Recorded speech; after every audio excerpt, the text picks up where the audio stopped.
Assalamualaikum warahmatullahi wabarakatuh. Alhamdulillahi rabbil alamin.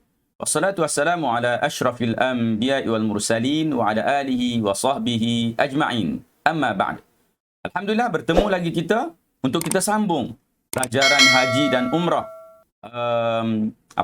Tingkatan 4 ini dalam pelajaran yang ke-13 ini insya-Allah kita akan teruskan penjelasan berkaitan dengan kedua-dua tajuk berkaitan dengan haji dan umrah ini. Untuk kali ini kita lihat dulu juga dari sudut objektif pembelajaran, iaitu satunya perkara wajib dan amalan sunat haji dan umrah. Nak tahu perkara wajib dan amalan sunat dalam haji dan umrah. Kedua, perbandingan haji dan umrah. Nak tengok ada perbandingan dia. Yang ketiga, jenis haji dan cara melaksanakannya. Haji ni ada beberapa jenis. Jadi bagaimana cara nak laksanakan haji tersebut. Keempat, hikmah haji dan umrah. Dan 5 dan 6 sebagaimana biasa, soalan kebat di penghujung video, dan juga soalan pengukuhan di bahagian bawah, di bawah video, link di bawah. Baik. Tanpa melengahkan masa, mari sama-sama kita tengok. Sebelum ini, dalam video lepas, kita telah pun belajar berkaitan dengan rukun-rukun. Dalam ibadat haji dan umrah ini, dia ada rukun dan dia ada wajib. Kalau kita tak buat rukun, ibadat haji kita, umrah kita tidak sah. Tapi kalau kita tak buat wajib, maka ibadat haji dan umrah kita itu boleh jadi sah, tapi kena bayar denda. Itu berkaitan dengan wajib umrah atau wajib haji. Sekarang ni kita lihat dulu wajib umrah.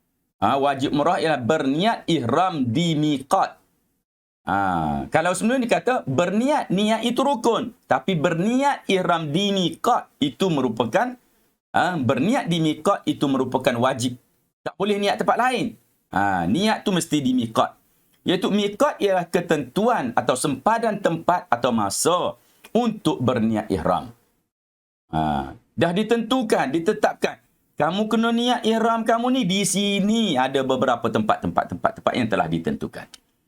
Miqat terbagi kepada 2. Satu, miqat makani. Miqat makani ni bukan miqat makan dengan makna makan makanan.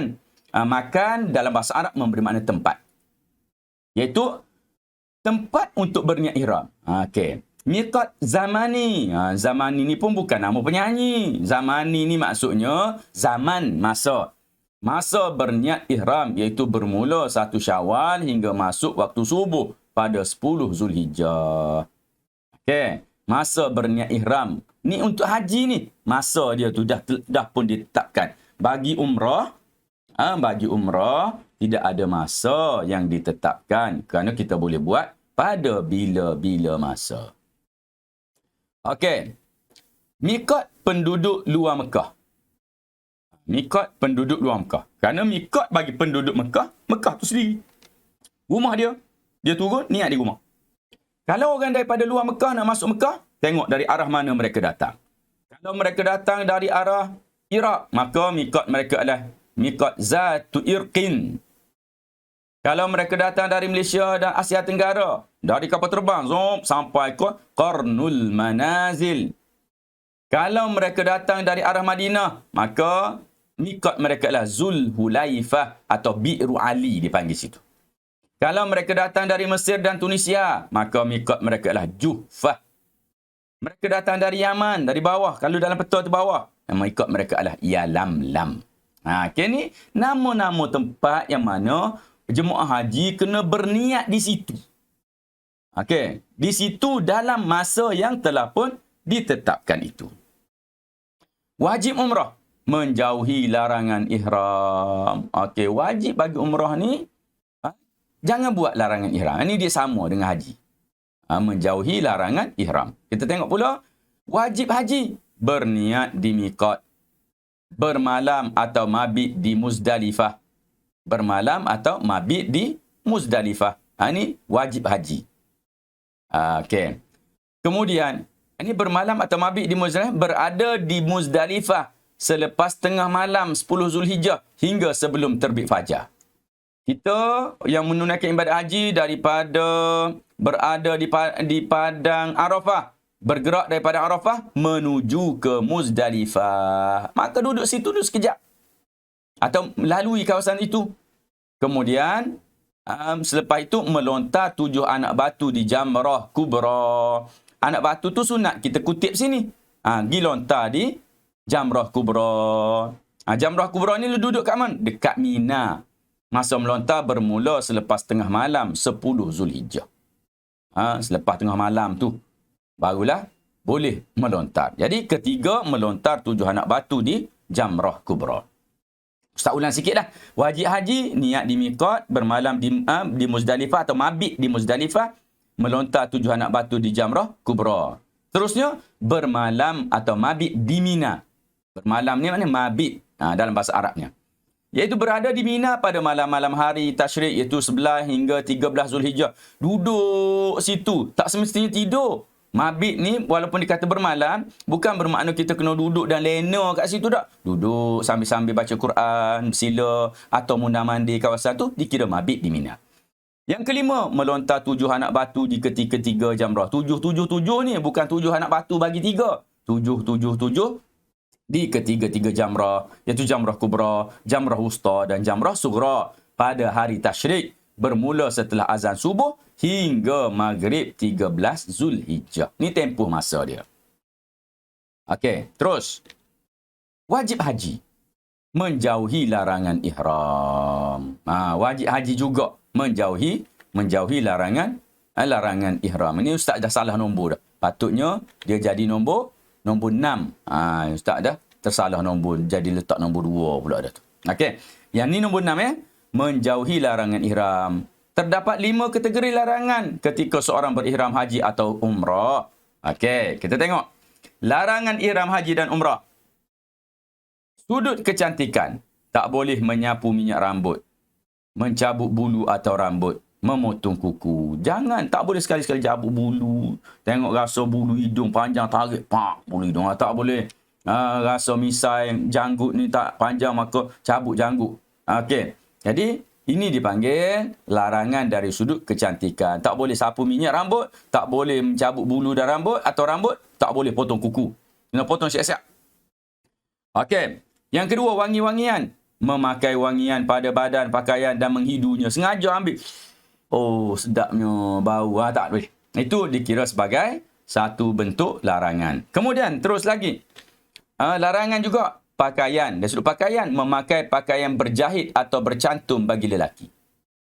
Memakai pakaian berjahit atau bercantum bagi lelaki. Pakaian itu bukan tak boleh jahit langsung. Contohnya kain tuala atau kain ihram yang dipakai tu di hujung tu dilipat dan dijahit. Itu tak kira. Yang dimaksudkan jahit ialah mencantum 2 punca sehingga jadi bulat macam kain pelikat. Itu dikira bercantum. Jahit dan dicantumkan. Menutup kepala bagi lelaki. Lelaki tak boleh pakai kopiah masa pakai ihram. Dan juga menutup muka bagi perempuan. Perempuan tak boleh tutup muka ketika mana dalam ihram.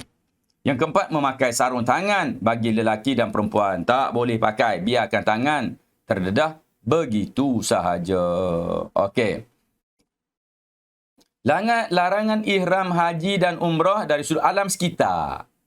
Memburu binatang buruan. Tak boleh.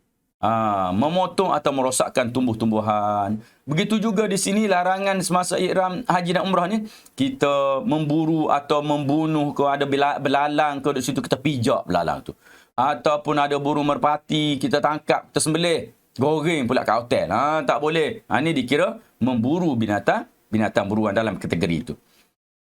Yang kelima, hubungan seksual. Berkahwin, mengahwinkan atau wakil untuk menerima nikah. Tak boleh. Melakukan perbuatan merangsang nafsu. Okey, melakukan perbuatan merangsang nafsu atau persetubuhan suami isteri. Jadi kalau pergi suami isteri, tak boleh nak cium-cium pun tak boleh. Okey, nak peluk-peluk pun tak boleh. Tapi bukanlah mana tak boleh tu semua tak boleh bersentuh, tak. Bolehlah kalau dia pergi tawaf, isteri dia pegang kat lengan dia, ikut takut nanti hilang. Tu tak ada masalah. Itu bukan perbuatan yang merangsang nafsu. Pegang supaya apa? Supaya tidak terpisah. Dan kalau terpisah, orang sangat ramai. Nanti susah nak cari. Pakaian ihram. Kita tengok ini pakaian yang disebut sebagai ittiba'. Ittiba' ni maksudnya kita buka bahu ni. Buka bahu. Kita buka bahu mana? Buka bahu kanan. Bahu yang tidak menghala kepada Kaabah. Okey. Ini pakaian ihram biasa. Begitu perempuan pakai ihram dia macam telekung solat lah. Macam telekung. Dia nak solat tu lebih kurang lah. Boleh lah macam tu. Okey. Amalan sunat haji dan umrah. Mandi sunat ihram. Kan? Tak boleh pakai wangi-wangian dan lepas tu. Maka mandi elok-elok. Dilakukan sebelum memakai pakaian ihram. Lafaz niat mandi. Nawaitu ghusla sunat. Nawaitu ghusla sunnatil ihram. Lillahi ta'ala. Tak ingat ni? Maka ni sahaja aku mandi sunat ihram kerana Allah. Kerana Allah Ta'ala. Okey. Yang kedua, solat sunat ihram. Lepas dah pakai ihram, solat sunat. Dapat niatnya, usalli sunatal ihram raka'ataini lillahi ta'ala. Sahaja aku solat sunat ihram, 2 rakaat kerana Allah Ta'ala. Mudah je. Senang je niat dia tu. Yang tak ingat bahasa Arab, boleh. Dalam bahasa Melayu pun tak ada masalah. Asalkan kita niat. Amalan sunat haji dan umrah, talbiyah. Okey, apa dia talbiyah? Mengucapkan perkataan labbaik Allahumma labbaik. Labbaik la syarika laka labbaik. Innal hamda wan ni'mata laka wal mulk la syarika lak. Okey, tu dia panggil talbiyah. Masa Ustaz pergi Mekah dulu, ramai jemaah haji daripada Turki. Talbiyah mereka agak pelik sikit, lidah mereka tak macam lidah kita. Dia ada payah sikit nak sebut. Sebab tu Ustaz selalu dengar dia orang bertalbiyah, labbaik Allahumma labbaik, labbaik la syarika lak labbaik. Innal hamda wan ni'mata la syawal mulk la syarika lak. Macam tu lebih kurang bunyi orang Turki bertalbiyah. Okey. Solat sunat selepas tawaf. Lepas tawaf kita solat sunat. Usalli sunat at-tawaf fi rak'ataini lillahi ta'ala. Sahaja aku solat sunat tawaf 2 rakaat kerana Allah Ta'ala. Itu solat sunat tawaf. Sunat juga kita pergi di belakang makam Ibrahim untuk solat. Kalau dapatlah, kalau tak dapat solatlah kat mana-mana pun. Amalan sunat haji dan umrah. Lagi, yang kelima, mengutip anak batu di Muzdalifah. Tadi Ustaz dah sebutkan, kutip 7 anak batu untuk melontar jamrah kubra pada 10 tu. Khusus untuk ibadat haji sahaja. Okey. Persamaan haji dan umrah. Persamaan haji dan umrah daripada sudut rukun. Rukunnya ada tawaf, ada sa'i, ada bercukur. Itu rukun dia. Sama ni. Betul-betul sama. Persamaan haji dan umrah dari sudut perkara wajib, larangan ihram sama. Mempunyai mikot makan ni sama. Okey. Itu dari sudut persamaan. Ada mikot dia. Perbezaan haji dan umrah. Haji dari sudut masa ditunaikan pada bulan-bulan haji sahaja. Manakala umrah ditunaikan pada bila-bila masa. Dari sudut rukun, dalam ibadat haji ada rukun yang dinamakan dengan wukuf. Dan rukun tersebut tidak terdapat dalam ibadat umrah. Perbezaan yang kedua ialah dari sudut tertib. Mana tertib dalam ibadat haji pada kebanyakan rukun, manakala tertib dalam ibadat umrah pada semua rukun. Dari sudut perkara wajib, melontar 3 jamrah, bermalam di Muzdalifah, bermalam di Mina, melontar jamrah kubra. Kesemuanya ini adalah merupakan wajib bagi ibadat haji. Perkara wajib bagi ibadat haji. Dan semua perkara tadi tidak terdapat dalam ibadat umrah. Terus kepada jenis-jenis haji. Jenis haji ada 3. Haji ifrad, haji tamattu', haji qiran. Haji ifrad, haji tamattu', haji qiran. Apa dia ifrad? Mengerjakan haji dahulu, kemudian mengerjakan umrah pada tahun yang sama. Ini orang pergi lama ke Mekah. Pergi buat umrah, mengerjakan haji. Pergi buat haji, kemudian dia ada masa lagi duduk, kemudian lepas tu dia buat umrah. Haji tamattu' mengerjakan umrah dahulu dalam bulan haji, kemudian mengerjakan haji pada tahun yang sama. Okey, dia buat dulu umrah, Kemudian kemudian lepas tu dia buat haji, tapi dalam tahun yang sama, dalam tempoh bulan yang sama, bulan-bulan yang sama. Haji kiran mengerjakan haji dan umrah secara serentak. Buat secara serentak terus. Jadi ini 3 cara menunaikan haji dan juga menunaikan haji, bukan menunaikan umrah. Garis masa haji tamattu'. Kenapa disebutkan haji tamattu'? Kerana orang Malaysia bila pergi ke sana, majoriti mereka buat haji tamattu'. Kenapa? Mudah dan masa yang singkat. Tengok, 6 dan 7 Zulhijjah berihram umrah dan melaksanakannya. 6 dan 7 ni ihram umrah dan laksanakan dia. 8 Zulhijjah berniat ihram haji di Masjidil Haram. Kerana dia dianggap dia duduk di Mekah dah. Kan? Kemudian meninggalkan larangan ihram pada 8 tu. Dia pun 9 Zulhijjah wukuf di Arafah. Ni bersiap-siap pergi ke Arafah. Duduk di Arafah untuk wukuf di Arafah. Kemudian pada 10 Zulhijjah bermalam di Muzdalifah, melontar jamrah kubra, bercukur dan juga tawaf ifadah. Bercukur dan juga tawaf ifadah ni. Maaf, tengok dia ada bercampur sekali. Satu bercukur, kemudian poin lain tawaf ifadah. Seterusnya sa'i. Ni pada 10 Zulhijjah. Okey, 11 Zulhijjah melontar ke 3 jamrah, bermalam di Mina. Okey, bermalam di Mina. 12 Zulhijjah melontar ke 3 jamrah, bermalam di Mina. Okey. Terus kepada jenis-jenis tawaf. Pertama tawaf kudum, selamat datang. Pertama kali tijak kaki ke Mekah, nampak Kaabah, maka kita kena tawaf kudum. Tawaf selamat datang. Macam kalau kita pergi masjid, kita buat solat sunat, tahiyatul masjid. Pergi ke Mekah, nampak Kaabah, tawaf kudum. Kerana memuliakan Kaabah. Okey. Kedua, tawaf ifadah, tawaf rukun yang kita buat dalam ibadat haji dan umrah. Yang ketiga, tawaf sunat. Ada masa free, kita pun pergi tawaf sunat. Buatlah ibadat paling afdal ketika berada di Mekah, iaitu tawaf. Tawaf wada'. Ini tawaf selamat tinggal. Bila kita dah nak balik, atau kita nak keluar daripada Mekah lebih daripada 2 marhalah, maka kita tunaikan tawaf wada'. Tawaf selamat tinggal. Walaupun kita dah nak masuk balik, kemudian mungkin sehari ke esok lusa nak masuk balik ke Mekah, kita buat dulu tawaf wada', iaitu mengucapkan selamat tinggal dulu kepada tempat yang dimuliakan oleh Allah Subhanahu Wa Taala. Hikmah haji dan umrah. Dari sudut rohani, menghapuskan dosa dan meraih ganjaran syurga kerana pengorbanan harta, tenaga dalam melakukan perintah Allah. Penat nak buat haji ni, maka kerana tu layak untuk mendapat ganjaran yang besar. Menzahirkan ketaatan dalam melaksanakan perintah Allah agar mencapai kasih sayangnya. Zahirkan ketaatan kita. Kita ni nak taat perintah Allah Subhanahu Wa Taala, maka kita buat supaya kita ni dapat kasih sayang Allah Subhanahu Wa Taala.